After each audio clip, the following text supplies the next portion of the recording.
خادم حرم قمر منیر بنی هاشم تعریف میکرد. ما 40 سال اینجا دربونه. پدرم هم اینجا نوکری میکرد. پدر بزرگم هم اینجا بود. تو موقع چیزی بر ما تعریف میکرد. با اون قدیم ظریف مثل الان نبود. 2 تکه نبود. قدیمون رفقا که رفتن دیده بودم. یه تکه بود. همه با هم دیگه طواف میکردن. اون روز اونجا واسطادم دیدم یه خانم عربی اومد. یه بچه کوچیک تو بغلشه.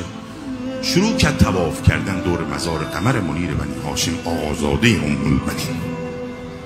اما عجیب بود. 1 بار، 2 بار، 3 بار، 30-40 بار دیدم هی طواف میکنه و گریه میکنه و پریشونه. بعد از اینکه خیلی طواف کرد دیدم بچه رو گذاشت کنار ذریح رفت.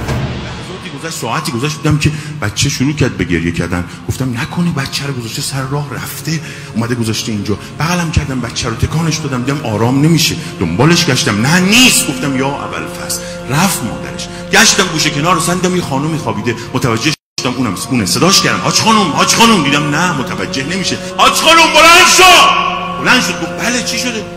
گفتم بابا بلند شو بچه‌ت 1 ساعته داره گریه میکنه تو گرفتی خوابی. گفت زنده شد. گفتم یعنی چی؟ گفت بچه‌م 1-2 روز فوت کرد. شوهرم سفره.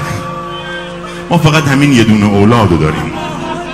گفتم اگه بیاد دق میکنه منم میکشه. دیدم کار دست کسی نیست غیر از ابوالفضل. فقط از این آقا مرده زنده کردن میاد. گفتم آقا خودت میدونی من پریشانم. یادت رباب پریشون مبتلا تو این سینه مریضم و دوام ابوالفضل. قلب مبتلا تو این سینه مریضم و دوام ابوالفضل. سینه ما